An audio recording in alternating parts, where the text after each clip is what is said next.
एक लेडी आ गई कि मेरे पति का तो मल्टीपल चल रहा है, तो हम उसको एडवाइस करते हैं तो अपने पति को क्या परफ्यूम गिफ्ट करे, ब्रेकअप करा दे। सो आज की जनरेशन लेट होती है, हाँ। रात को देर तक मोबाइल पे खामखा बिजी रहती है। उनको सूर्य का नंबर मिल गया और वो लेट उठ रहे हैं, तो सूर्य वैसे ही खराब कर लिया, सूर्य क्या काम करेगा उसके लिए। सो ये थे professor Ashok Bhatia ji, founder of international school of astronumerology. इनसे हमने आज काफ़ी इंटरेस्टिंग बातें करी हैं, लाइक रत्न, न्यूमरोलॉजी, कुंडली। एंड अगर आपको भी ऐसी चीज़ों में इंटरेस्ट है कि रत्न कौन से लाइफ के पाथ में यूज़ करना चाहिए, किस करियर में यूज़ करना चाहिए, न्यूमरोलॉजी आपकी कहाँ हेल्प कर सकती है, कुंडली का कहाँ कहाँ और कैसे उपाय है, उस चीज़ में और जानने के लिए आगे देखते रहिए।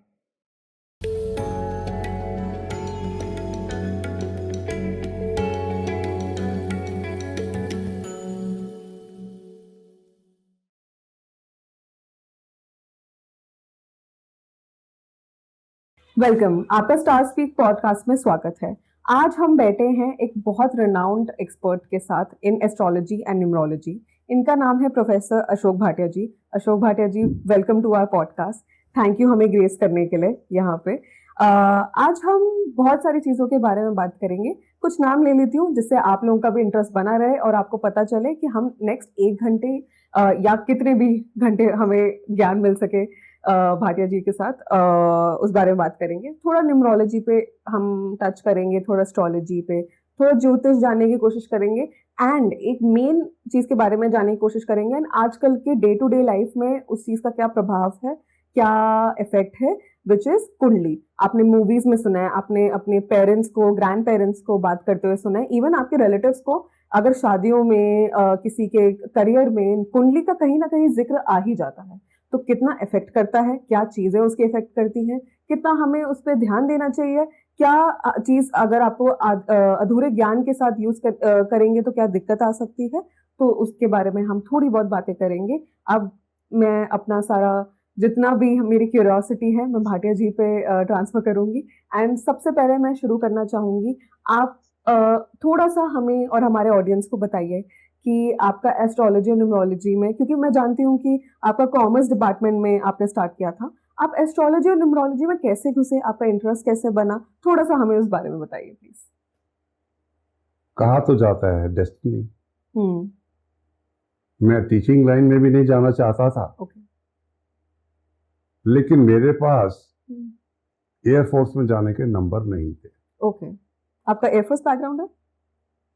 एयरफोर्स तक गया मैं, मन था, लेकिन नंबर नहीं थे, प्लेनेट वो मेरे लिए वर्किंग नहीं थे, आ गया। लेकिन टीचिंग वाले मेरे प्लेनेट थे, मैं टीचिंग में गया। 11 साल टीचिंग हुई। उसके बाद अचानक से ऐसे चीजें घूमी, मैंने अपने पेरेंट्स को कह दिया अब जॉब नहीं करूंगा। रुझान इस तरफ बढ़ गया।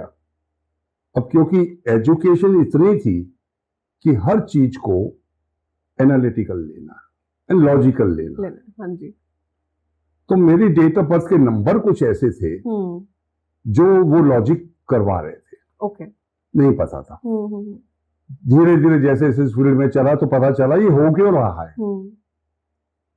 तो जैसे मेरा इसमें इंटरेस्ट क्रिएट हुआ, मेरी फैमिली बैकग्राउंड में कहीं भी कुछ भी इससे रिलेटेड नहीं है। फादर मेरे टीचर थे, दादाजी जमींदार थे, मैं इस लाइन में आ गया। और जैसे जैसे मैंने उस पर काम शुरू करा मुझे कुछ रिजल्ट्स मिले और ज्यादा अच्छा लगा। मैंने एक आर्टिकल लिख दिया हेल्थ एंड न्यूमरोलॉजी को लेके, पसंद आया। उस जमाने में मोबाइल तो नहीं था, लेकिन कॉन्टैक्ट नंबर से मेरे आर्टिकल छपने के बाद मुझे बुलाया गया कोलकाता और शिरोमणि अवार्ड मिला मदर टेरेसा के हाथ से। मैं और लेकिन मैंने सोचा जाना नहीं है इस फील्ड में। लेकिन स्टार्स को मंजूर था इस फील्ड में लाना। वो आर्टिकल साउथ में किसी ने इंग्लिश में करके पढ़ा, वहां भी पसंद आया। वहां से मुझे न्यूमरोलॉजी की ऑनररी पीएचडी मिल गई, लेके रख दी। लेकिन धीरे धीरे मैं इसमें जब चलता गया चैलेंजेस आते गए। प्लैनेट्स मुझे खींचते गए और नंबर मेरे जहन में, मेरे दिमाग में, मेरे दिल में आत्मसात होते गए और मैं उनको ऊपर रीडिंग करने लग गया और रिजल्ट्स आने शुरू हो गए। जब मैंने न्यूमरोलॉजी को एक्सप्लोर किया, मेरा इंटरेस्ट ज्योतिष में नहीं था, लेकिन ज्योतिष पढ़ी, उसको भी एक्सप्लोर किया, उसके अंदर भी कारण जाने, न्यूमरोलॉजी में था। और मुझे किसी ने कहा क्या कर लोगे न्यूमरोलॉजी में, क्योंकि जो तब तक न्यूमरोलॉजी चली आ रही थी वो 1 से 9 नंबर के बीच में, 9 प्लैनेट्स 9 नंबर, बस ये कंसेप्ट चल रहा था, उससे बियॉन्ड जा ही नहीं रहे थे। जो नंबर मुझे मिल गया पूरी लाइफ के लिए, क्या वही रहेगा? क्या मैं उसमें कुछ चेंजेस नहीं कर सकता? क्या मैं उसमें अपने आप को ला के प्रोग्रेस नहीं कर सकता? जो नंबर मेरे पास नहीं है डेट ऑफ बर्थ में, वो प्लैनेट्स क्या मेरे लिए काम नहीं करेंगे? करेंगे। कैसे करेंगे ये जानना जरूरी है। आपने एक जिक्र किया था अपने, जब मैंने आपसे इस बारे में पूछा था कि आपके डेट ऑफ बर्थ नंबर्स ऐसे थे विच वर गाइडिंग योर डेस्टिनी। तो ये नंबर्स अगर किसी को जानना हो कि जिनको सिर्फ अपनी डेट ऑफ बर्थ पता है, लेट्स से उनको अपना टाइम नहीं पता, date of time, birth of time नहीं पता, तो उसको किससे बात करनी चाहिए? एक न्यूमरोलॉजी एक्सपर्ट से ही बात करके उनको समझ में आएगा, या वो कुछ अपना आजकल अधूरा ज्ञान या गूगल करके थोड़ा ढूंढ पाएंगे? क्योंकि काफी लोग मैंने देखा है हमारी एज ग्रुप में भी, लाइक टर्मिनोलॉजी बोलो तो मिलेनियल्स और जेन ज़ी, इंटरेस्ट बहुत है पर हर चीज ना गूगल करने की आदत है। तो अगर गूगल भी कर रहे हैं तो क्या करें? थोड़ा अगर आप उस बारे में बता सकते। देखो, पुरानी कहावत है नीम हकीम खतरे जा। अब ये उन्हें नीम हकीम से पूछा कि इसका क्या मतलब है, तो वो नीम हकीम क्या जवाब देंगे कि ये कहावत कह रही है हकीम नीम के नीचे मत जाइयो, तेरी जान को खतरा है। यानी उन्होंने मुहावरे को भी अलग साबित किया। बहसबाजी कर रहे हैं, त्योहारों को लेकर बहुत बहसबाजी है, कोई उसकी सच्चाई तक जाना नहीं चाहता। बात करेंगे तो ग्रंथों की बातें कर देंगे। तो वो ग्रंथ उस समय लिखे गए, उसके एटमॉस्फेयर से, उसके वातावरण के हिसाब से लिखे गए। क्या वो चीजें अभी आप फॉलो कर रहे हो? ग्रंथ तो कहते हैं अब नॉन वेज मत खाओ, आप खा रहे हो। तो क्या वो फॉलो करोगे आप मॉडर्न तरीके से? क्वेश्चन ये है कि 9 प्लैनेट्स की बात क्यों करें भाई? आसमान में तो इतने हैं। 9 प्लैनेट्स इसलिए क्योंकि ये 9 प्लैनेट ही हमारी अर्थ पे असर डालते हैं और ये हमारी बॉडी पे असर डालते हैं, क्योंकि हम अर्थ का हिस्सा हैं। करेक्ट। इसलिए इन 9 प्लैनेट्स की हमारी स्टडी ग्रंथों ने करी।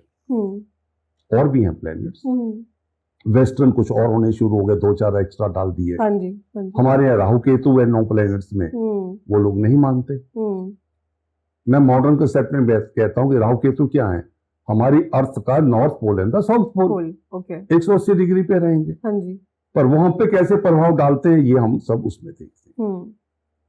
न्यूमरोलॉजी में लोग तब आते हैं जब उन्हें टाइम ऑफ बर्थ नहीं पता। Which is very common in India. Yes. Time of birth जो है वो नहीं पता, और पता है तो कितना एक्यूरेट है। बहुत से लोग हमें टाइम ऑफ बर्थ देते हैं, डॉक्टर साहब टाइम ऑफ बर्थ उस समय लिखते हैं जब मदर एंड चाइल्ड सेफ हो जाता है।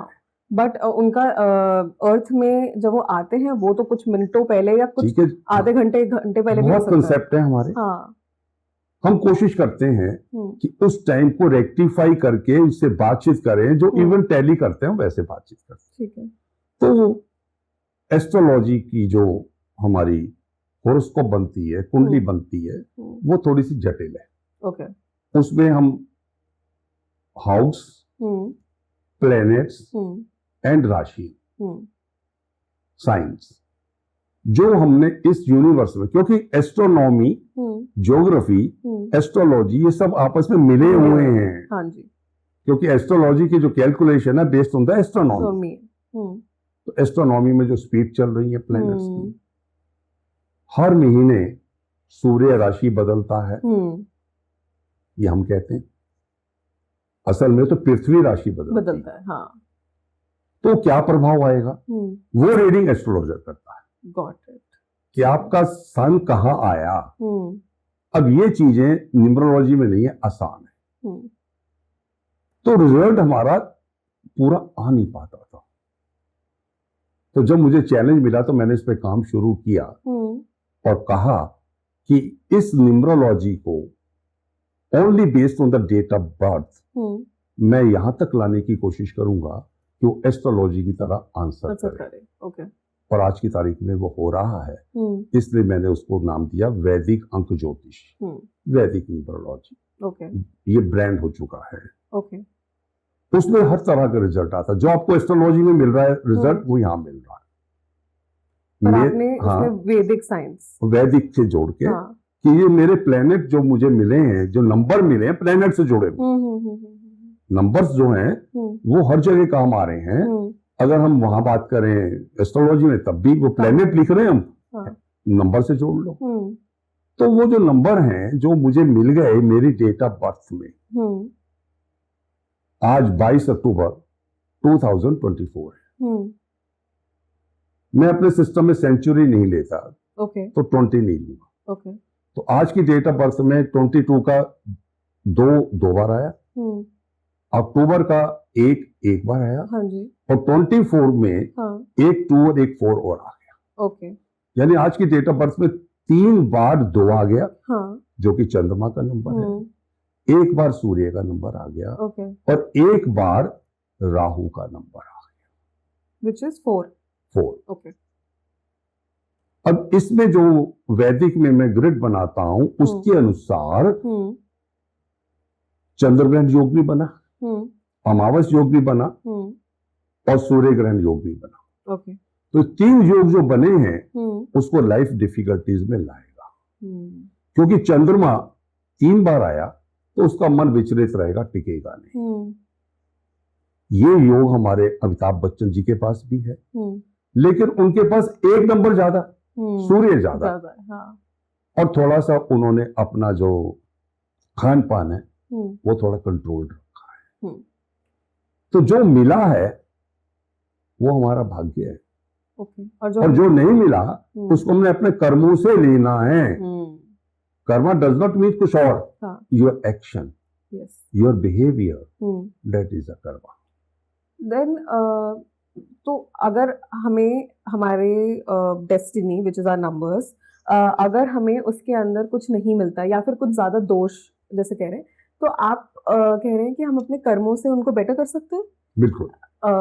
तो उसके अंदर अगर somebody is saying, कोई जैसे मैं आप एक पूछना चाहूंगी, अगर आप केस स्टडी शेयर कर पाए तो, अगर कोई आपके पास आता है ऐसा कोई कि मेरी लाइफ में तो सब ही बुरा चल रहा है, करियर, रिलेशनशिप, एवरीथिंग, तो आप सबसे पहले फिर उनके डेट ऑफ बर्थ से शुरू होंगे एंड देन कर्म देखेंगे, या हम अदर वे राउट जाते हैं? हम पहले डेट ऑफ बर्थ से शुरू होते हैं। ओके। पहले देखते हैं कि उसको मिला क्या हुआ, क्या वो उसको पूरी तरह यूज कर पा रहा है। कईयों को मिला होता है, उनको पता ही नहीं होता वो कैसे उसको यूज करें। जैसे आज की जनरेशन लेट उठती है, रात को देर तक मोबाइल पे खामखा बिजी रहती है। उनको सूर्य का नंबर मिल गया और वो लेट उठ रहे हैं, तो सूर्य वैसे ही खराब कर लिया। सूर्य क्या काम करेगा उसके लिए? आपके पीछे भागते हुए घोड़े लगा लेने से कुछ होने वाला नहीं। तो सूर्य की तरह जल्दी काम पे लगना और सारा दिन काम करना, उससे भविष्य परिवर्तन आपका होगा। फिर हम उसको बताते हैं कि तेरा ये वाला फील्ड जो वीक चल रहा है ना, उसको तू इस उपाय से कर ले। उपाय मीन्स कर्मा हम उसके बदल रहे हैं। जैसे उसके प्रोफेशन में, एजुकेशन में प्रॉब्लम आ रही है, ये काम किसका है? ये बुध का है, मरकरी का काम है। और मरकरी का नंबर उसके पास नहीं है। हाँ जी। तो सबसे पहला उपाय कि तुम तुलसी को जल दो। अरे भैया ये तो हिंदुइज्म है। नहीं भैया नहीं, तुलसी के अंदर पारा होता है, मरकरी। जब हम उसको जल देते हैं तो उसका पारा रिफ्लेक्ट होकर हमारी बॉडी में आता है, जिससे मेरा बुध ग्रह अच्छा होता है। तो तुलसी को जल देने से बढ़िया कोई बुध का उपाय नहीं है। कुछ लोग कहेंगे पन्ना पहन लो। हाँ, अब मैं रत्नों की बात करता हूं। हाँ, बुध का लिए है पन्ना, लेकिन क्या पन्ना पहनने से आपके कॉम्बिनेशन कुछ ऐसा तो नहीं बन रहा है जिससे आपको नुकसान हो? ओके। जैसे वैदिक न्यूमरोलॉजी में आप पन्ना पहनते हैं और डेट ऑफ बर्थ में आपके 4 है, जैसे आज वाले के है, तो इसका बैंड बच जाएगा। ओके। बंधन योग बन जाएगा। बंधन योग मींस जेल, हॉस्पिटल, पागलखाना। तो हम क्यों बनाएं उसका? तो ये जो एडवाइजर है, अगर वो अधूरे ज्ञान के साथ नीम हकीम है तो वो कहेगा खतरे जान है अगर नीम के नीचे जाना। हम कहेंगे नहीं भैया, ऐसे आदमी तक मत जाओ। ज्ञान जहां से मिले बटोर लो, ये तो ठीक है, लेकिन पहले जरा टटोल लो। वो नहीं हो पाता है। आपने एक और चीज मेंशन करी थी कि जब तुलसी की बात आप कर रहे थे कि कुछ लोग उसको बोलेंगे कि हिंदुइज्म है, तो एक मैं जरा क्वेश्चन पूछना चाहूंगी कि जो लोग बाकी रिलीजन, बाकी धर्म फॉलो करते हैं, उन इट्स हमारी जो न्यूमरोलॉजी है, it's not religion related is what I am assuming. आप थोड़ा मुझे बताइएगा, जो क्रिश्चियनिटी, बुद्धिज्म, मुस्लिम एंड वो बाकी रिलीजन्स को फॉलो करें, क्या वो भी न्यूमरोलॉजी में अपना वो न्यूमरोलॉजी, एस्ट्रोलॉजी से फॉलो कर सकते हैं अगर उनके मन में या माइंड में बैकग्राउंड में कि धर्म आता है तो दूसरे उपाय है। ओके। जैसे नहीं तुलसी को जल देना, तो ग्रीन कलर का रुमाल तुम अपने पास रख लो। ओके। ग्रीन कलर का क्रिस्टल रख लो, उपाय है। ऐसे ही और भी है। हर एक प्लेनेट से रिलेटेड नेचुरल उपाय भी हैं, आर्टिफिशियल उपाय भी हैं, प्रोवाइडेड आपको कौन सा यूज करना है, आपकी बॉडी में किस कलर की कमी है, उस कलर को बैलेंस करने से आपके प्लेनेट बैलेंस होता है, जिससे आपके चक्रास बैलेंस होते हैं। हम कहते हैं भाग्य परिवर्तन हो गया। बेसिकली तो आपने कर्मास करे हैं, एक्शन करा है, भाग्य परिवर्तन वहां से है। और एक और मेरा सवाल था इसी से रिलेटेड कि जब लोग बात करते हैं ज्योतिष शास्त्र के बारे में, या फिर ज्योतिषी जो काफी मूवीज के थ्रू, काफी बोलचाल की भाषा के थ्रू कि ज्योतिषी को दिखा लेते हैं, तो जो लोग ज्योतिष शास्त्र पढ़ते हैं या कोई भी स्टडी करते हैं, वो या इसका कोई कोर्स है जो कोई घुसना चाहे तो उसमें जा सकता है? ओके। हमारे यहाँ कोर्सेज भी हैं। ओके। पहले लिमिटेड जगह पे थे और वो कोर्सेज संस्कृत पे बेस्ड थे। ओके।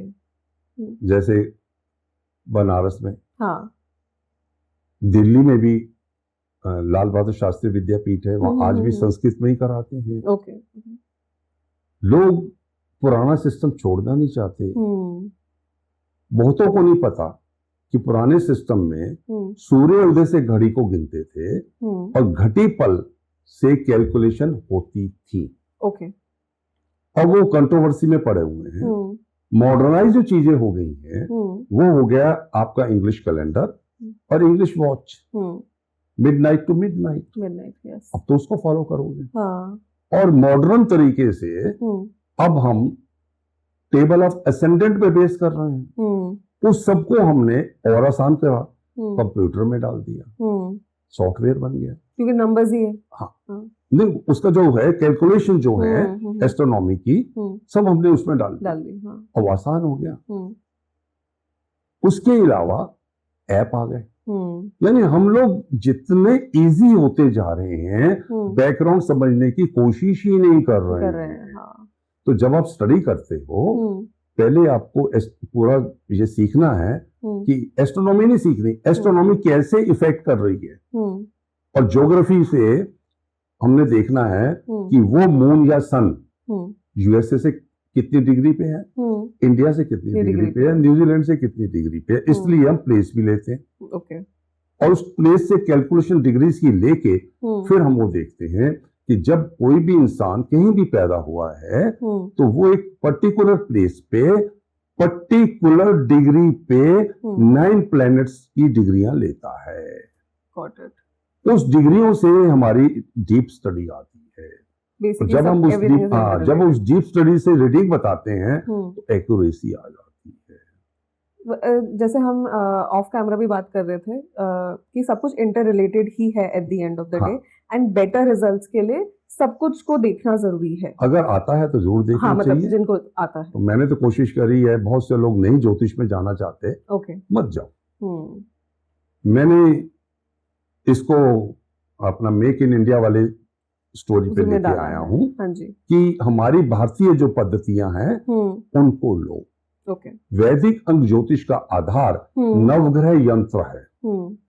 नवग्रह यंत्र में 9 के 9 ग्रह आते हैं जिनका अलग अलग यंत्र है, उसमें सब में नंबर है। सबसे बड़ा यंत्र हम मानते हैं सूर्य यंत्र को, उसको हम लक्ष्मी यंत्र भी बोलते हैं। और उस सूर्य यंत्र का लोगों ने दूसरे तरीके से प्रयोग करके चाइनीज न्यूमरोलॉजी बनाई। उनकी ईयर्स भी उनका सिस्टम कुछ उन्होंने अपने यहाँ से देखो। जो कोई व्यक्ति भी इस साइंस की बात करेगा अपने कल्चर को जरूर बीच में लाएगा। ये होता है नेचर में है। नेचर। तो हमें भी अपने भारत के नेचर को समझते हुए पुरानी चीजों को मॉडिफाई करते हुए हमें समझना है कि हम कैसे चीजों को करें। और ये एस्ट्रोनॉमी की सारी जो गणनाएं हैं वो हमें पंचांग में मिलती है। पंचांग बताता है कि आज सूर्य कौन सी राशि में कितने डिग्री पे है, मून कौन सी राशि में कितने डिग्री पे, ऐसे सारे प्लैनेट्स कौन सी राशि में कितने डिग्री पे हैं आज। तो पंचांग आपका, अगर मैं ऐसे किसी को समझाने की कोशिश करूं तो आप एक दो लाइन में कैसे बताना चाहेंगे? पंचांग बेसिकली हमें हमारी जो प्लेनेट की डिग्रियां बताने से कहता है कि अगर आज आप इस समय काम करोगे तो बैड प्लेनेट आपके ऊपर इफेक्ट नहीं करेंगे, गुड प्लेनेट आपको सपोर्ट करेंगे, वो मुहूर्त है। अब थोड़ा मुझे भी समझ में आया कि मुहूर्त आया कहाँ से। ठीक है। तो मुहूर्त इज बेसिकली आपको प्लैनेट से सपोर्ट मिल रहा है। अब बाकी तो आपके कर्म पे है। अंडरस्टूड। हमने पंचांग के बारे में एक दो लाइन तो सीख ली, पर होते क्या है? क्योंकि नाम से तो समझ में आ रहा है कि 5, पर 5 क्या? पंचांग एस्ट्रोनॉमी का एक पार्ट है। इसमें हम आज के दिन, जिसको पंचांग में कहते हैं तिथि, आप 5 अंग की बात कर रहे हो ना, तिथि का मतलब डेट नहीं है। डेट को हिंदी में दिनांक कहते हैं, जो रात को 12 बजे से 12 बजे तक इंग्लिश कैलेंडर से।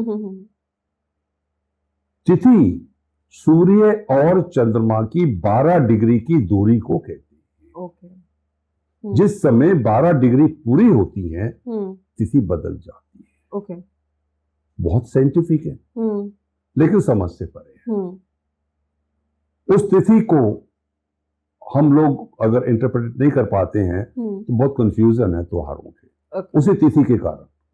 क्योंकि हमारी तिथि रात को 12 बजे नहीं बदल रही है, हमारी तिथि जब सूर्य और चंद्रमा 12 डिग्री पूरी करते हैं एक्यूरेट तो तिथि बदल जाती है। और पंचांग का दूसरा पार्ट आता है करण। करण is the half part of the तिथि। अगर तिथि लगभग 24 घंटे की मानते हैं लगभग, तो करण 12 घंटे का। अच्छा। उससे भी एनालिसिस करते हैं कि जब जन्म होता है सन एंड मून का ही डिस्टेंस है, वो भी उसका भी वही है। वो 6 डिग्री है। उसके बाद हम आते हैं third part, that is yoga combination. कि वो उस आज के दिन वो हमारे तिथि का और बाकी प्लैनेट्स का कॉम्बिनेशन है, उनके नाम है 27 नाम है। फिर राशियों के अलावा 27 नक्षत्र माने जाते हैं ब्रह्मांड में। तो हमारे सूर्य चंद्रमा बाकी सारे के सारे उनमें भी मूव करते हैं। तो पांचवा जो चौथा हमारा एलिमेंट है पंचांग का, वो नक्षत्र। और पांचवा है वार डे। तो जिसमें ये 5 के 5 चीजें एक्सप्लेन हो उसको पंचांग कहते हैं। अब इस पंचांग के बेसिस पे मुहूर्त निकलती है। अब कहते हैं जी तारा डूब गया, हाँ। कहां से डूब गया भाई? नहीं, जब वीनस एंड द जुपिटर वो अस्त ना हो तो शादियां होती हैं। ओके। जब वो सन के 10 डिग्री के रेंज में चले जाते हैं ना, जुपिटर एंड द वीनस, तो वो अस्त हो जाते हैं, पावरलेस हो जाते हैं। उस समय शादियां नहीं होती। और हमारी जो ले लैंग्वेज है कि तारा डूब गया। ओके। अब जहां तक मैंने मुहूर्त की बात करी, बहुत से लोग आएंगे मुहूर्त को लेके कि जी शादी का मुहूर्त निकाल दो। हम उनको कहते हैं मत निकलवाओ भाई। हम उसे कहते हैं फीस, हम एक्स फीस लेंगे तब बताएंगे। नहीं, आप ही से निकलवाना है। हाँ। तो हम कहते हैं हमारी एक कंडीशन है, क्या? जो मुहूर्त निकालेंगे उस समय आप फेरे करोगे। हाँ। क्योंकि आप पूछ के जाओगे, वहां आपके लेट होने के कई कारण हैं। फर्स्ट कारण, सेराबंदी से पहले पहले सबका तैयार ना होना। हाँ। दूसरा कारण, बारात का डांस करने में लेट हो जाना। तीसरा कारण, अंदर जो बाकी एक्टिविटी चली, तो जब फेरों का समय है तब तक आते आते इतना लेट हो चुका होता है। सब कहते हैं जल्दी करो। हाँ, वो मतलब जो हमने आजकल में देखा है कि इट्स वेरी क्या कहते हैं उसे, सोशल मीडिया के लिए बहुत ही पर्टिकुलर टाइप पे फोटो करनी है, ऐसा दिखना। उस चक्कर में मुहूर्त तो सब निकल जाता है। अब मान लो मुहूर्त पे आप शादी नहीं करते हो, बाद में हमारी जान खाते हैं, आपने तो निकाला था जी शादी, जी देखो जी ऐसे प्रॉब्लम आ रही है। और कुछ लोग कहते हैं एक पर्टिकुलर कम्युनिटी मुहूर्त नहीं देखती, संडे को शादी कर लेती है। हाँ। तो मैं कहता हूं आप भी वैसा करो भाई। जहां उनके फेरे होते हैं वो साफ सुथरी जगह है, पॉजिटिव एनर्जी है। दूसरा, फेरों के बाद वहां मीठा बटता है। हाँ जी। सब हम प्रसाद स्वरूप लेते हैं। और हमारे यहाँ क्या हो गया, मीठा बांटे, डायबिटीज है, मैं नहीं। ये गलत है। मीठा बटने से हमारी शादी वहां पक्की होती है। ये प्लैनेट्स की बातें हैं। हाँ, हाँ। अब उसके बाद कुंडली मिलान पे भी लोग आके बड़ी जान खाते हैं। हाँ, कि कुंडली मिलान 36 गुण। हाँ, हाँ, 36 गुण जो हर मूवी से लेके लोग लेके सब लोग उसके बारे में बात करते हैं। और कह देते हैं श्री रामचंद्र जी के 36 गुण मिले थे। नहीं, उनके कोई गुण मिलान नहीं हुआ। उनका तो कारण, हाँ, जहां गंधर्व विवाह होता है, जिसको हम आज की तारीख में कहते हैं लव मैरिज, और जहां कंडीशनल मैरिज होती है कि भैया तुम 30 लाख रुपए कमाओगे तब मैं लड़की ब्याऊंगा, कोई भी कंडीशन, वहां कुंडली मिलान नहीं होता। हमारे यहां चले आते। हमने कहा ये लड़के की पसंद है? हाँ जी, हाँ, हाँ जी, हाँ। तो कुंडली मिलान क्यों करवा रहे हो? हाँ। नहीं जी, करा दो। अब जैसे आपने बोला 36 गुण, 36 गुण को 8 पार्ट्स में करा हुआ है। ओके। 8 हिस्से, जिसमें सबसे ज्यादा जो गुण है 8 नंबर, वो हमने हेल्थ को दिए। ओके। जिसको लोग नाड़ी कहते हैं। और 3 नंबर हमने वेल्थ को दिए, जिसको तारा कहते हैं। हमारा मानना है अगर हेल्थ एंड वेल्थ ठीक रहेगी तो पारिवारिक जीवन ठीक चलेगा। क्योंकि अगर पैसे की कमी है बहुत मुश्किल है, तो लड़ाइयां होंगी। इसको मैंने न्यूमरोलॉजी में कैसे कहा कि आपका जो बेसिक नंबर मूलांक है वो आपकी हेल्थ है, और आपका जो डेस्टिनी नंबर है, भाग्यांक है, वो आपकी वेल्थ है। मूलांक और भाग्यांक को सर कैलकुलेट कैसे करते हैं? आज की जो डेट है 22, 2 + 2 कर दो तो ये मूलांक है, बेसिक नंबर है। Okay, okay. और अगर आज की डेट को मैं कंप्लीट जोड़ दूं, 2 + 2 + 1 + 2 + 2 + 4, वो आपका भाग्यांक है। तो वो आपका जो है बन गया 4 भाग्यांक। तो आज का मूलांक और भाग्यांक दोनों सेम है, 4 है। तो बेस मैंने वहां से भी कर दिया। Okay, okay. मेरे बुक में भी गुण मिलान दिया हुआ। बात गुण मिलान की करती है दुनिया। अरे 36 में से 28 गुण मिल गए। हाँ। हम कहते हैं भाई हमारे से उनका हम कुंडली मिलान भी देखेंगे। ओके। उनके होरोस्कोप मिल रहे हैं नहीं मिल रहे हैं? एक सर हाँ, इसमें एक मैं सब क्वेश्चन भी डालना चाहूंगी। Please please. जैसे थोड़ा आज के लोगों के हिसाब से गूगल जो हमारी आदत है हर चीज करने की, तो काफी लोग ज़ोडिएक साइंस हमारी राशियां उसका में देखते हैं कि रिलेशनशिप्स में या शादियों में कि एरीज टॉरस के साथ सही है कि नहीं, पाइसेस एक्वेरियस के साथ सही है कि नहीं, ऐसे अलग अलग उसमें। फिर न्यूमरोलॉजी में भी देखते हैं लोग कि अगर मेरा 2 है और मेरे रिलेशनशिप मेरे पार्टनर का 5 है तो सही होता है कि नहीं। तो आर दे कनेक्टेड? हाँ, सारे प्लैनेट्स आपस में कनेक्टेड। मैंने अपनी बुक में हाँ जी 2 तरह के टेबल दिए हैं। एक दिया है कि ये सबसे मैचिंग वाली बात, ओके, कि सूर्य की चंद्रमा से दोस्ती, और दूसरा दिया है शादी के लिए टेबल। अच्छा, अलग है। अब जब हम उनको कहते हैं गुण तो तुम्हारे मिल गए 28, लेकिन कुंडली में लड़की के विधवा योग है। नहीं जी कुछ उपाय बता दो। अरे भाई हम कुछ नहीं कर सकते इसमें, हम सब बता रहे हैं ना तुम्हें कि इस मैचिंग में ये प्रॉब्लम आ रही है। लोग नहीं मानते। अंत में फिर जो होता है वो फिर। आपके पास ऐसे केसेस भी आए हैं? बिल्कुल आए। उसके बाद और बातें जो हैं जो हमारे ट्रेडिशन में थी हम फॉलो नहीं की। जो काम की बात है हम फॉलो नहीं करेंगे।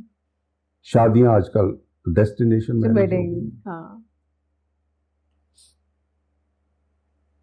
आसपास तो होती ही नहीं, या तो होटल में हो रही है या ग्राउंड में हो रही है। ग्राउंड के लिए मैंने आपको बोला वो जगह इतनी शुद्ध नहीं है जहां फेरे कर रहे हो। इन सब चीजों से भी फर्क पड़ता है। उसके बाद डोरी विदा होती है। हाँ, हमारे यहाँ पुराना ट्रेडिशन क्या है कि डोरी घर से विदा कर, वो होटल से विदा कर देते हैं। और वो जो लड़की है विदा होते समय जो पीछे को फेंकती थी, हाँ जी, इसका मतलब नहीं हम समझे। वो कहती थी तुम्हारा घर भरा पूरा रहे, लक्ष्मी का वास हो, मैं तो जा रही हूं, तुम खुश रहो। अब जब होटल में वो फेंकती हैं तो रिवाज तो करना है हमको, कारण नहीं पता। अब होटल में वो रिवाज कर रहे हो, डेस्टिनेशन पता नहीं कहां से सामान लेके आए हो कि भैया ये तो विदाई के समय होता है और ये होगा।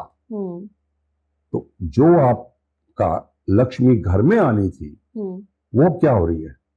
होटल वालों को मिल रही है, ग्राउंड वालों को मिल रही है, घर वाला इल्ले। तो क्या करें फिर? घर में जगह कम है, डेस्टिनेशन मैरिज तो करेंगे। तो भैया उस समय आप सिंपल विदा कर दो। ओके। फर्स्ट टाइम तो लड़की कभी भी आएगी, एक दिन बाद आए, एक महीने बाद आए, तब जिसको फेरा बोल देते हैं हम लोग। हाँ। तो उस समय जब लड़की को विदा करोगे तो ये रिचुअल कर लो। So simple. थोड़ा काफी कॉम्प्लिकेट कर दिया लोगों ने वीडियो बनाने के चक्कर में। तो बना लो, एक्शन कर लो, लेकिन असली विदाई जो है तब करिए, घर से करिए। जो हमारे ज़ोडिएक साइंस का मिलन या फिर ग्रहों का है, वो रिलेशनशिप्स के अलावा जब हम करियर में जाते हैं या फिर हम बाकी जो लाइफ में रिलेशनशिप्स होते हैं with parents, with friends, with colleagues, उन सब में भी इफेक्ट करता है? बिल्कुल करता है जी। जैसे मैंने स्टार्टिंग में आपको अपने नंबर के बारे में बताया था जी, मेरे पास 9 का मंगल का अंक नहीं है, तो डिफेंस सर्विसेज मेरे को नहीं जाना, नहीं सूट करेंगी। मेरे पास बुध का अंक है मरकरी, तो टीचिंग लाइन सूट करेंगी। ओके। मेरे पास 7 नंबर केतु का है, तो 7 और 5 जब मिलते हैं तो ये कुछ एक्स्ट्रा चीजों को बढ़िया करवाते हैं, राइटिंग वर्क। ओके। तो मैंने बुक्स लिखी। तो कराया किन्होंने? ये नंबरों के प्लैनेट्स ने करवाया। तो मेरा प्रोफेशन जो चेंज हुआ कि टीचिंग अभी भी है, लेकिन अब मैं कॉमर्स नहीं पढ़ा रहा, अब एस्ट्रोलॉजी, न्यूमरोलॉजी, वास्तु हम लोग ये पढ़ा रहे हैं। तो प्लैनेट्स अपना काम कर रहे हैं। अगर हम ये समझ जाते हैं, जिनको गाइडेंस देनी है हमने कि बच्चा कौन सी लाइन में जाए।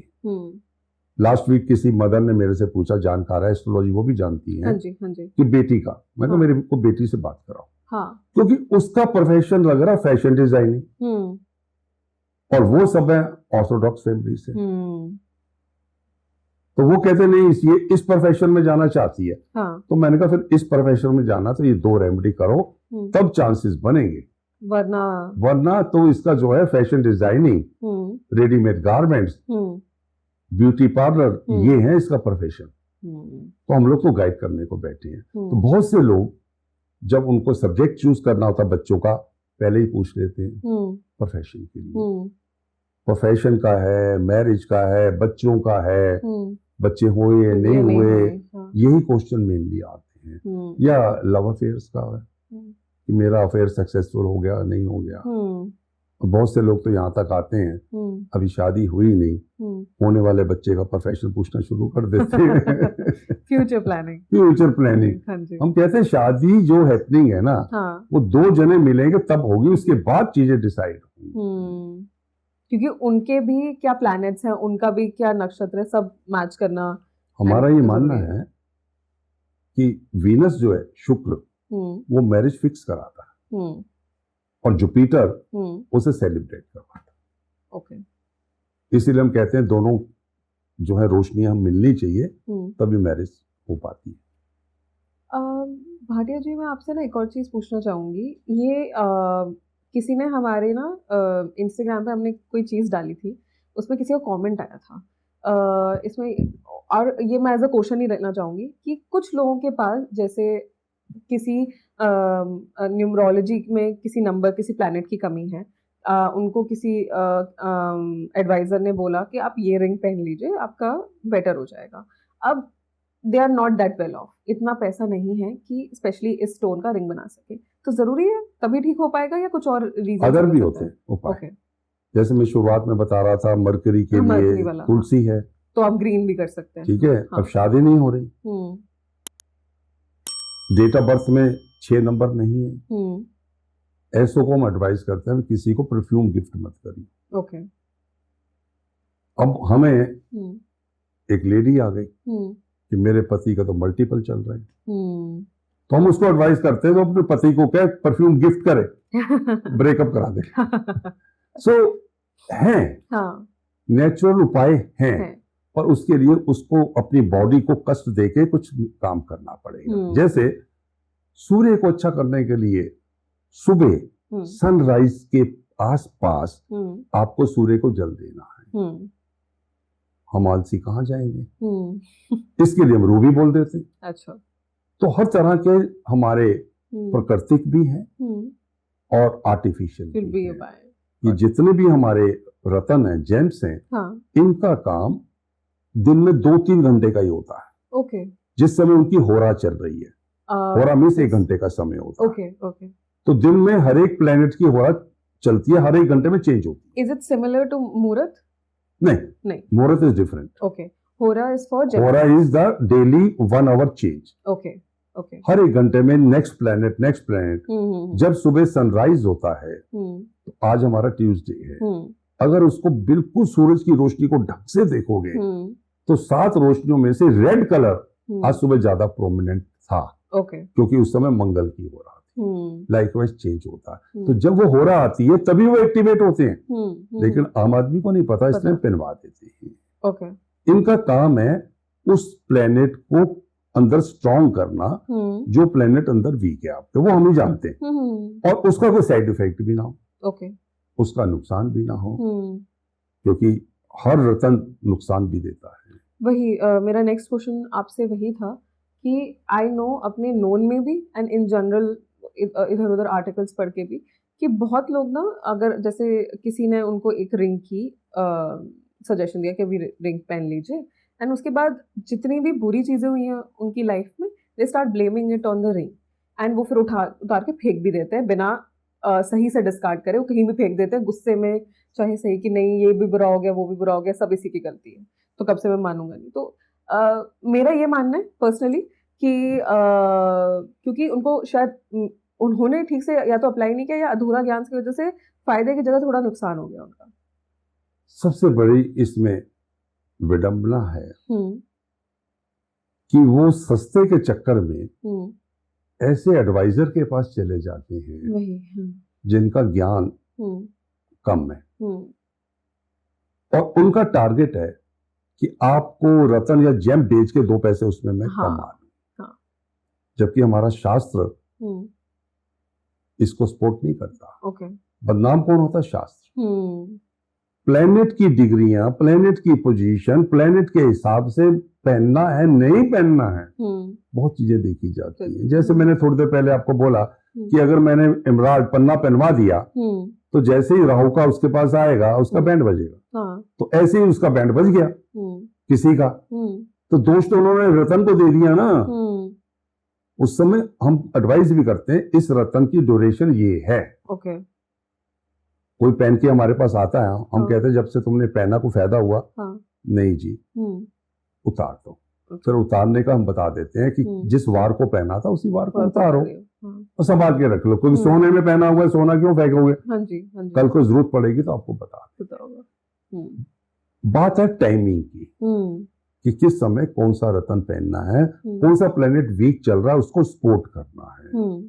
रतन जो हम पहनते हैं, जेम्स पहनते हैं, वो हम वीक प्लेनेट को स्ट्रॉन्ग करने के लिए पहनते हैं। और जो दान करते हैं वो जो बैड प्लेनेट है स्ट्रॉन्ग सा, उसको नॉर्मल कम करने के लिए हम वो उस प्लेनेट का दान कर देते हैं। जैसे बहुत पहले कहीं मैंने किसी रिलेटिव में देखा था कि वाइट कलर का आई थिंक पर्ल था जो गुस्से के लिए रिंग फिंगर में। हाँ, पर कोई डिफरेंस नहीं दिखा मुझे उनके गुस्से में। हाँ, देखो हर चीज के साथ हमारा कनेक्ट होना बहुत जरूरी है। कनेक्ट का मतलब होता है कि हम उसके लिए वैसे काम भी तो करें। हाँ, हाँ। और वो पर्ल ना पहने, सिंपल सा उपाय बताता हूँ कि अपने सिर के पास 1 लोटा या 1 गिलास पानी रात को रखें बिना ढके, और सुबह वो पानी जो है पेड़ पौधों को दे दें। केला, पीपल, तुलसी ना हो, उनको दे दो, उससे भी आपका गुस्सा कम हो जाएगा, कंट्रोल हो जाएगा। नहीं पहनना मत पहनो। हाँ। ये है नेचुरल वे। तो जो उपाय बता रहा है उसको इन सब उपायों का ज्ञान होना चाहिए कि शिवलिंग पे जल चढ़ाना ये भी चंद्रमा का उपाय है। पर धर्म की बात जहां आई वहां हमने पर्ल पहना दिया, मोती। मत करो कुछ भी, कहीं भी पानी वाला उपाय कर लो। आपने जिक्र किया था कि हमारे प्लैनेट्स में हम सबसे ज्यादा सूर्य के थ्रू बाकी सबको देखते हैं। मैं बस आउट ऑफ क्यूरोसिटी जानना चाहूंगी कि इसमें चांद, मून, क्या वो नेगेटिव है या वो सपोर्ट में ही है मून के? बिकॉज टेक्निकली एकदम ऑपोजिट देखा जाता है उन्हें, क्योंकि डे एंड नाइट। नहीं नहीं, मेन हम प्लेनेट सन को इसलिए मानते हैं कि सन से ही सबको रोशनियां मिलती हैं। हाँ जी। और सन के आसपास चक्कर लगाते हैं। करेक्ट। सन से अर्थ टूटी, चलती अर्थ है, मानते हम सन है। ओके। और अर्थ का पार्ट है मून। हाँ, करेक्ट। इसीलिए हमारी जो साइंस है उसको सूर्य को पिता मानती है, चंद्रमा को माता मानती है। ओके। सूर्य को ब्रह्मांड का राजा मानती है और चंद्रमा को क्वीन मानती है। Got it. ये सब जो है अच्छे भी हैं और बुरे भी। आप एक अच्छे भले कोई गली में डॉग बैठा हो चुपचाप, आप उसको छेड़ दें तो क्या वो क्या करेगा? हाँ, तो ऐसे ही हमारे प्लैनेट्स हैं, उनको ये समझना कि कभी अच्छा फल देंगे, कभी हमारे लिए नेगेटिव हो जाएंगे, ये हमें जानना बहुत जरूरी है। ये बड़ी डीप स्टडी है इस बात को जानने के लिए। लेकिन होता क्या है कि हम लोग ऊपर ऊपर से हमारा टारगेट है, फोकस है कि हमारे जेब में पैसे आने चाहिए, बस वही गड़बड़ हो जाती है। ये बहुत अच्छा शास्त्र है। पुराने समय में राजा लोग भी ध्यान रखते थे, तो इसलिए वो पैसे की डिमांड नहीं होती थी। गांव के सिस्टम में लोग इतना दे जाते थे पंडित जी को खाने का और चीजें, तो उनकी डिमांड नहीं होती थी। अब हम आजकल हो गए मॉडर्न, हमें एक अच्छा घर भी चाहिए, हमें एक अच्छी गाड़ी भी चाहिए, हम अपने खान पान पे कंट्रोल कर सकते हैं कि सात्विक हो जाए। हाँ। लेकिन हमें आज के माहौल में ये सब चीजें चाहिए, तो फिर हम फीस चार्ज करते हैं। और समस्या वही है, हर तरह की मार्केटिंग हो रही है कि जी मैं कुछ नहीं लेता और आपको 20-50 हजार का उपाय ऐसे से करवा देंगे कि आपका वैसे ही। हम फीस कह के लेते हैं और उपाय कोशिश करते हैं ऐसे दें कि जो सामने वाला कर ले। हाँ। इतनी हाई फाई फीस नहीं लेते, लेकिन भैया लेते हैं। हाँ जी, हाँ जी। तो ये ट्रेंड जब तक नहीं बनेगा लोगों का विश्वास, हाँ। तो जिनका हम पे विश्वास है वो आते हैं, चाहे वो विदेश में बैठे हो चाहे यहाँ इंडिया में बैठे हो, ऑल ओवर वर्ल्ड में कहीं से भी हो, वो हमको फॉलो कर रहे हैं। ये विश्वास बनाने में बहुत समय लगता है और हम उसको कंटिन्यू बना के रखे हुए हैं, तोड़ने में तो सेकंड नहीं लगता है जी। मेरे अब ये थोड़े फॉलोअप क्वेश्चंस ही रहेंगे, जो मैंने आपसे सीखा, जो हमारी बातें हुई उन्हीं से मुझे जो 2-3 डाउट्स हैं, आई वुड से मैं उन पे अपने लास्ट के क्वेश्चंस रखूंगी। मेरा एक ये क्वेश्चन है कि कुंडली, न्यूमरोलॉजी, ज्योतिष, ये सब सिर्फ इंसानों का होता है या घर या थिंग्स, मतलब जैसे घर, लोग कॉर्पोरेट ऑफिसेस का जैसे वास्तु करवाते हैं, वैसे ये सब चीजें भी लागू होती हैं इन सब चीजों में? एस्ट्रोलॉजी, न्यूमरोलॉजी, पामिस्ट्री है तो इंसान की, लेकिन उस इंसान को रहना कहाँ है? घर में। काम का करना है ऑफिस में, चाहे वो कॉर्पोरेट हो चाहे वो इंडिविजुअल हो। तो उस इंसान को जो उस घर में रह रहे हैं वो जगह सूट हो रही है या नहीं हो रही, ये वास्तु आ जाती है। हम वो ऑफिस खोलने जा रहे हैं, वो हमें सूट करेगा नहीं करेगा। एक कहावत है, किसी को उड़द अच्छी लगती है और किसी के लिए वो गैस करती है। हाँ। पंजाबी में किसी नु मां स्वादी थे किसी नु बादी, तो इसमें उड़द की दाल का क्या कसूर है? तो वो जगह मेरे हिसाब से सूटेबल है या नहीं, वो वास्तु की बैलेंसिंग है। ओके। अगर किसी रेमेडी से वो हो पाती है तो हम कह देते हैं ये रेमेडी कर लो। ओके। और कुछ चीजें तो बिल्कुल फिक्स हैं कि अगर ये करोगे तो ये नुकसान होना ही होना है, एक्स हो वाई हो जेड हो। तो इसलिए वास्तु भी उनके साथ जुड़ जाती है, पर वास्तु में वो हमारे से इनडायरेक्टली डायरेक्टली रिलेटेड है, लेकिन एस्ट्रोलॉजी, पामिस्ट्री एंड न्यूमरोलॉजी वो तो डायरेक्टली रिलेटेड है हमारे। ओके।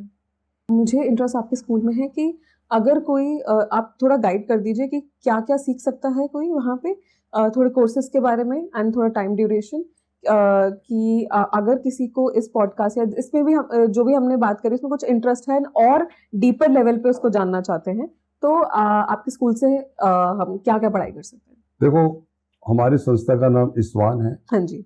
इंटरनेशनल स्कूल ऑफ वैदिक एस्ट्रो न्यूमरोलॉजी। हम जो भी सीखने के लिए आता है उसको हम ABC से शुरू करते हैं। ओके। बहुत से लोग हैं गूगल लर्नर, वो कहते हैं हमें तो आता है ज्योतिष, हमें सीधी लाल किताब सिखाओ, क्योंकि उनके मन में है कि लाल किताब में उपाय बड़े आसान होते हैं और जल्दी अप्लाई होते हैं। ओके। हम उसे कहते हैं पहले हमसे बातचीत कर लो, हमें लगेगा कि आपको एस्ट्रोलॉजी आती है तो लाल किताब सिखाएं। बहुत से लोग उसमें से निकल जाते हैं। जैसे लाल किताब तक जाने के लिए एस्ट्रोलॉजी का ज्ञान होना जरूरी है। बेसिक लेवल, एडवांस लेवल, दोनों लेवल। ओके। उसके बाद न्यूमरोलॉजी बहुत आसान है। Okay. जो मैथ्स में नहीं घुसना चाहते, क्योंकि एस्ट्रोलॉजी में भी दुनिया आज की तारीख में आ गई, अरे ये तो सर हमने क्या करना है, ये तो कंप्यूटर बना देगा। लेकिन जब तक आप उसका फॉर्मेट नहीं सीखोगे कि दोपहर के समय सन कहाँ होता है, रात के समय सन कहाँ होता है, कंप्यूटर में आपने AM PM क्या भर दिया, कंप्यूटर तो वही दिखाएगा। तो वो कहीं आपकी एरर तो नहीं हो रही, उसका ज्ञान जब तक आप नहीं ले लोगे, आज की तारीख में भी इतने एक्सपीरियंस के बाद भी हम जब कंप्यूटर में फीड करते हैं, सबसे पहले हम सन की राशि और सन की पोजीशन देखते हैं, डेट और टाइम के अनुसार। हाँ ठीक है, हाँ ये ठीक है, तब हम आगे चलते हैं उसमें। इतना एक्सपीरियंस है, उसके बावजूद भी हमारे माइंड में सेटअप बैठा हुआ है, हम वो चेक करेंगे फिर आगे चलेंगे। ओके। ओवर कॉन्फिडेंट हम नहीं होते हैं, तो ऐसे हम उनको सिखाने की कोशिश करते हैं। एस्ट्रोलॉजी सीखने में काफी टाइम लगता है, बाकी उसका कैलिबर क्या है उससे पता चल जाता है। न्यूमरोलॉजी में वैदिक न्यूमरोलॉजी 45 आवर्स में सिखाता हूँ। होरा एस्ट्रो न्यूमरोलॉजी 30 to 35 आवर्स। वास्तु 30 to 35 आवर्स। लाल किताब भी लगभग 2 से 3 महीने में आती है। ठीक है। एस्ट्रोलॉजी भी बेसिक है, 2-3 महीने लेता है। ये सारे कोर्सेज हम कराते हैं। Got it. मेरा एक और क्वेश्चन रहा है जो मैं ना एक्चुअली जब हम कुंडली और न्यूमरोलॉजी के बारे में बात कर रहे थे, वो मुझे बाद में ध्यान आया इस चीज़ का कि समझे हमने इस बारे में ब्रीफली बात करी थी, मुझे थोड़ा सा और जानना है फाइनल एक कंक्लूजन के लिए कि जैसे समझिए कि किसी की कुंडली में 5 से 10, 15, आधे घंटे, मिनट, ट्विंस ले लीजिए, एक 10 मिनट पहले आया, एक 15 मिनट बाद में आया, तो थोड़ा ना टाइम का डॉक्टर ने भी थोड़ा अलग लिखा, पर हम जब उनकी कुंडली देख रहे हैं उनके टाइम के हिसाब से, बर्थ टाइम के हिसाब से, एंड देन हम उनका भाग्यांग मूलांक पूरा देखते हैं, तो उसमें अगर मेजर डिफरेंस होता है कभी कभी इन सब छोटी छोटी चीजों की वजह से? बिल्कुल होता है। तब आप क्या रूट लेते हैं फिर? इसको हम कहते हैं जुड़वा बच्चे, ट्विंस। ट्विंस में ज्यादातर 2 मिनट के फर्क से लोग हमें बताते हैं। हाँ जी। अब 2 मिनट के अंदर कुंडली नहीं बदलती, होरोस्कोप चेंज नहीं होता, आधी पौनी डिग्री का ही फर्क पड़ता है। लाखों में कोई चांस होगा कि कुंडली बदल जाए, लाखों में। और देखते हैं ट्विंस में हैं दोनों अलग अलग, अक्सर मिल जाएंगे। और काफी स्टार्क डिफरेंस होता है कि कोई एक जगह है, कोई दूसरी जगह पे है। उसका कुछ तो बायो रीजंस है, okay, X factor, Y factor, हाँ जी हाँ जी, कुछ तो वो रीजंस है। ओके। और जो चीज हमारे पास आती है वो तो बायो के बाद ही आएगी। हाँ जी हाँ जी, करेक्ट। तो एस्ट्रोलॉजी के अंदर षोडश वर्ग है। ओके। 16 तरह के चार्ट। 16 तरह के चार्ट, हाँ जी। पहला चार्ट जिसको हम कुंडली कह देते हैं, उसको हम कहते हैं D1। ओके। Divisional chart 1। अच्छा, ओके। वो 30 डिग्री का होता है। उसकी कैलकुलेशन के एस्ट्रोनॉमी के हिसाब से हम उसको सब प्लेस कर देते हैं, हाउसेस को, प्लैनेट्स को और राशियों को। उसके बाद आगे है D2 है, D3, D5, 7, D9, D10, और सबसे छोटे पीरियड का टाइम वो है, वो चार्ट है D60। ओके। D60 आधी डिग्री का होता है, और वो 2 मिनट का अंदर चेंज हो रहा है। तो अक्सर जुड़वा संतानों को वहां से देख लेते हैं, दोनों का डिफरेंस हमें पता चल जाता है कि यहाँ क्यों आ रहा है। अब प्रश्न उठता है कि न्यूमरोलॉजी तो पूरी डेट पे है, वहां से कहां से लोगे? तो मैंने न्यूमरोलॉजी को एडवांस करा होरा न्यूमरोलॉजी पे, जो 1 घंटे की है। ओके। और उसके अंदर मैंने एक चार्ट दिया है H60। ओके। वो 1 मिनट के डिफरेंस से चार्ट बदल जाता है। तो जुड़वा बच्चों को वहां से देखते हैं। यानी सरस्वती माँ के आशीर्वाद से मैंने कोशिश ये करी है कि न्यूमरोलॉजी एस्ट्रोलॉजी की तरह हर बात का आंसर दे। Got it. एक और क्वेश्चन, प्लूटो वेस्टर्न न्यूज और वेस्टर्न एस्ट्रोनॉमी के हिसाब से अब वो एक प्लैनेट नहीं रहा या नहीं रहेगा, बर्स्ट हो जाएगा, मल्टीपल चीजें चल रही हैं उनके उसमें, हमारे उसमें भी उसके डिफरेंस में हमारी हम प्लूटो कंसीडर नहीं करते। ओके।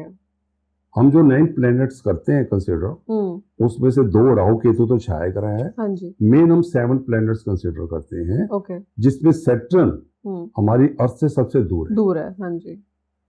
ठीक है जी। और मून सबसे पास है। तो वो 7 प्लैनेट्स को हमने 7 डेज दिए। ओके। वो 7 डेज को हमने संडे मंडे से लिया। ये सब कैलकुलेशन है। संडे के बाद मंडे क्यों आ रहा है, हाँ। और मंडे से क्यों ट्यूसडे आ रहा है, ये सब कैलकुलेशंस हैं। ये होरा से कैलकुलेशन है। और ये 24 आवर का ही क्यों है डे, ये अर्थ की रोटेशन है। अर्थ अपनी दूरी पे 24 घंटे में एक सर्कल पूरा करती है। अर्थ हर रोज 1 डिग्री आगे भी आगे बढ़ चलती जाती है। है। तो पूरा सर्कल 1 साल में करती है और उसमें 6 आवर और 9 मिनट जो 12 सेकंड बचते हैं, हाँ जी, उनको जोड़ जोड़ के हम एक लीप ईयर बना देते हैं। हाँ हाँ करेक्ट। वहां एडजस्टमेंट है, जबकि इन सब की एडजस्टमेंट हमारे भारतीय कैलेंडर में विक्रमी संवत में जो हम चैत्र माह बैसाख माह, तो उसमें अधिक मास में हम उसको कर देते हैं। Got it. ये ठीक है, ठीक है। तो प्लूटो हम लोग कंसीडर नहीं करते। तो उनके जाने आने किसी से भी हमें फर्क नहीं पड़ रहा, हमारे को तो 9 प्लैनेट्स वही जो अर्थ पे असर डाले और जो हम पे असर डाले। Got it. ये है। Thank you so much professor हमारे पॉडकास्ट में आने के लिए, हमें जितने भी हमारे डाउट्स थे, हमारे ऑडियंस के डाउट्स थे, वो क्लियर करने के लिए। आशा करती हूँ कि अभी जब ये एपिसोड लाइव जाएगा तो हमारे ऑडियंस के और क्वेश्चंस आएंगे, आप उनको थोड़ी हेल्प कर पाएंगे, हम आपको दोबारा रीच आउट करेंगे। कोई बात, मैंने कोशिश करी है हाँ जी कि आज के लोगों को कुछ भ्रांतियां ना रहें, हम आसानी से उन चीजों को जान लें। हाँ ये मेरा प्रयास रहा है। आपका धन्यवाद मुझे और लोगों तक ये बात पहुंचाने का। Thank you. जब कभी भी कोई डाउट वाली बात होगी मैं आ जाऊंगा, हाँ बता दूं। Thank you. धन्यवाद। Thank you.